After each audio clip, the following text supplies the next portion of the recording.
जिनको पूरी दुनिया में सुना जाता है, आज अगर हम लोगों के बीच में, तो हम लोगों को शांत रहना चाहिए। अगर इस देश में बाबा साहब के बाद बाबा साहब ने जिस आरक्षण को हमें दिया, बच्चों को थोड़ा शांत रखिए, बच्चा लोग को थोड़ा शांत रखिए, थोड़ा सा प्लीज, थोड़ा सा। पीछे भी आप लोग भी कभी कभी गप वप शुरू कर देते हैं। 10-15 मिनट साहब ही बोलेंगे, सब लोग थोड़ा सा माहौल बना दीजिए शांत, कि साहब जब तक बोले तब तक आवाज आए। थोड़ा आवाज कम कर दो भाई ऑपरेटर, थोड़ा आवाज कम कर दो। चला गया ऑपरेटर? कोई नहीं। क्रांतिकारी जय भीम साथियों, एक ऐसा दौर आ गया है जब सच कहने पर जेल भेज दिया जाता है। एक ऐसा दौर, कृपया हंसी भाई, हंसना है तो बाहर जाइए ना, बहुत से लोग हैं ना, सबका समय क्यों खराब कर रहे हो? हंसना है बाहर जाके खुद हंसिए। एक ऐसे दौर में जब सच कहने पर जेल भेज दिया जाता है, जब सच कहने पर कह दिया जाता है कि यह देशद्रोही है, सिटीजन चार्ज लगाया जाता है। एक ऐसे दौर में जब हमारा आरक्षण पूरी तरह लगभग समाप्त हो गया है, लेकिन कहीं से कोई आवाज नहीं उठ रही है, आप आवाज उठाने आए हैं। इस दौर में आप ही असली नायक हैं। इस दौर में बाबा साहब डॉक्टर अंबेडकर की विरासत को चलाने वाले, मानने वाले आप ही असली नायक हैं।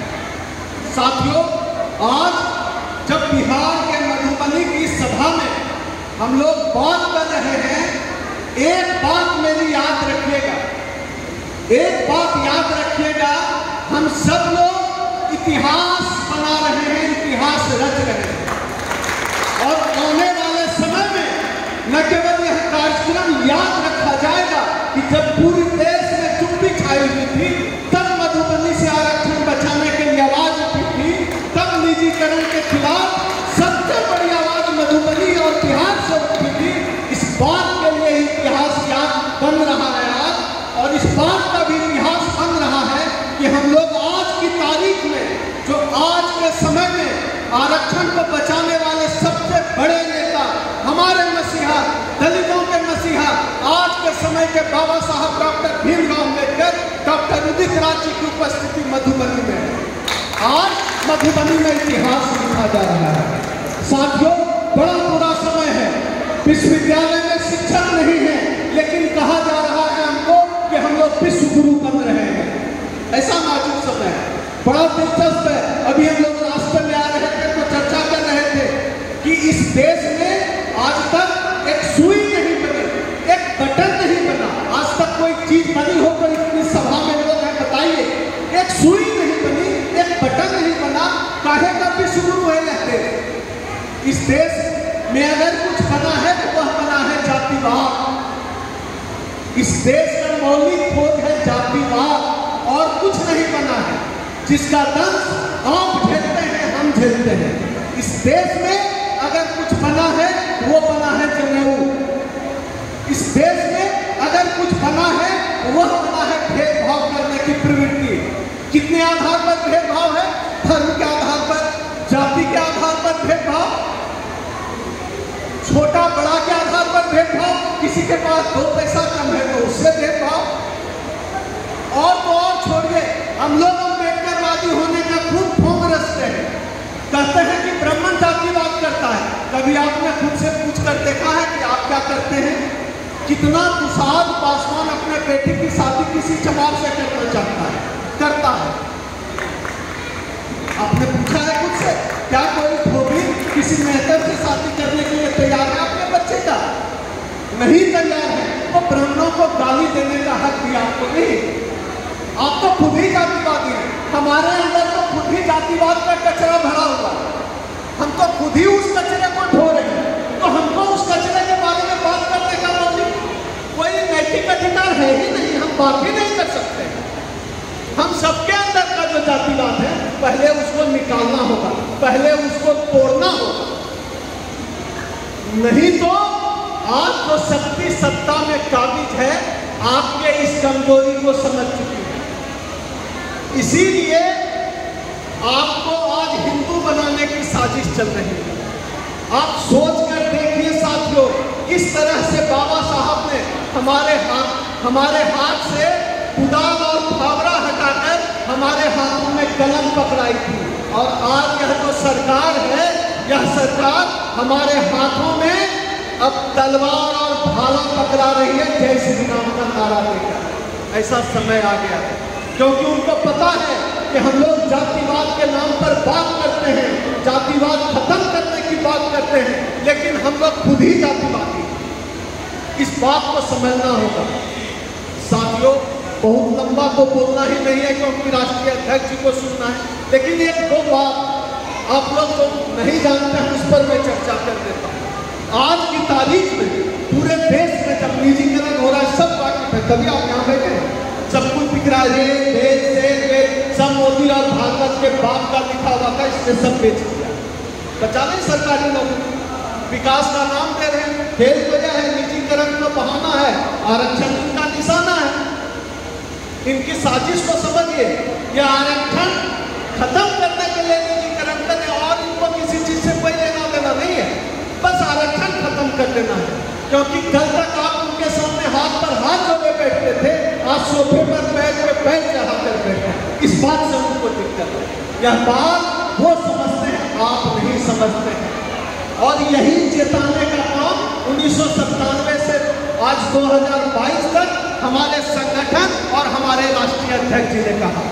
जब सब लोग बहुजन के नाम पर राजनीति कर रहे थे, बहुजन के नाम पर लोगों को भरमा रहे थे कि हम लोग एक दिन सत्ता में आ जाएंगे, सब लोग एक होगा हम लोग सत्ता में आ जाएंगे। कितना एक हुए, जाति के नाम पर अब भी बटे हुए हैं, और सत्ता में आने की बात तो छोड़ ही दीजिए। हम 16, 18, 20% लोग सत्ता में नहीं आ सकते, सत्ता में भागीदार हो सकते हैं। यही बात हमारे राष्ट्रीय अध्यक्ष जी, यही बात उदित राज जी 1997 से कहते आ रहे हैं। जब उन्होंने कहना शुरू किया तो लोगों ने कहा उदित राज जी की बात पर मत जाओ, परिसंघ को भरमाने के लिए। फिर उदित राज जी ने कहा हमारा मूल एजेंडा होना चाहिए आरक्षण, आरक्षण बचाने का, निजीकरण के खिलाफ लड़ाई का मुख्य काम हमारा होना चाहिए, क्योंकि हम सत्ता में आके शासक बनने का काम तो 16-18% कर नहीं सकते, लेकिन अगर आरक्षण का लाभ मिलता रहा तो हम सत्ता के साथ बार्गेनिंग जरूर कर सकते हैं, तब हमारा हक अधिकार बचा रह जाए। तो हक अधिकार बचाने की बात उदित राज जी करते रहे, आरक्षण बचाने की बात करते रहे, निजीकरण के खिलाफ लड़ने की बात करते रहे, भले ही इसकी कीमत जो भी चुकानी पड़ी हो। तो चीज मैं बता देता हूँ, एक बार जब उन्होंने आरक्षण के खिलाफ मोर्चा निकालने का ऐलान किया, सरकार ने 2003 से मिली हुई सिक्योरिटी छीन ली, तब भी नहीं माने तो सरकारी घर से सारा सामान निकाल कर फेंक दिया। मैं आप लोगों से पूछना चाहता हूँ, आज इस देश में कितने नेताओं की हिम्मत है, कितने नेताओं की औकात है कि अपने घर का सरकारी सुविधा का त्याग कर दे। वह त्याग हमारे परिसंघ के राष्ट्रीय अध्यक्ष डॉक्टर उदित राज जी ने किया।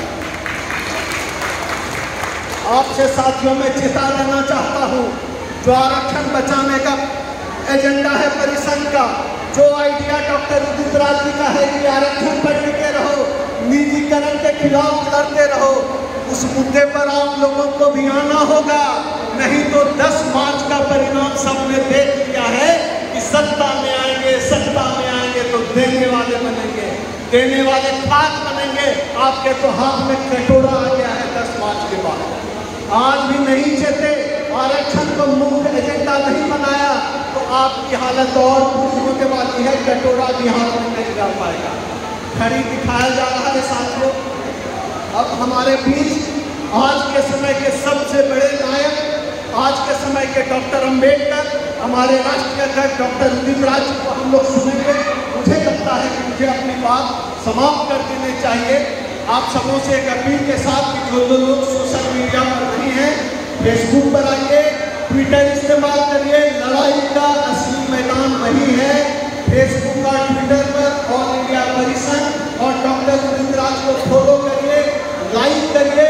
इसी के साथ बहुत लोग इशारा कर रहे हैं कि मोबाइल नंबर बोलो, जो साथी मोबाइल नंबर जो ये नंबर है हमारा नंबर, आप लोग अपना मोबाइल निकाल लें, ये केंद्रीय कार्यालय का नंबर है। आप लोग व्हाट्सएप पर या SMS पे अपना नाम और मधुबनी बिहार जहाँ से हैं लिखकर भेज दीजिएगा। मैं नंबर रिपीट कर देता हूँ, जो साथी नोट करना चाहे नोट कर लें। 8789, फिर से सुनिए, 8789 325595। फिर से सुनिए, 8789 325595। आखिरी बार फिर बोल रहा हूँ, मिला लीजिए, 8789 325595। आप लोगों में से जो भी साथी अगर जरूरत पड़े राष्ट्रीय अध्यक्ष जी से भी संपर्क करना चाहते हैं, इस नंबर पर बात हो जाएगी राष्ट्रीय अध्यक्ष जी से। व्हाट्सएप पर SMS पर अपना नाम नंबर भेज दीजिएगा और इस अपील के साथ कि मिलकर लड़ेंगे, जीतेंगे, परिसंघ जिंदाबाद, बाबा साहब अमर रहे।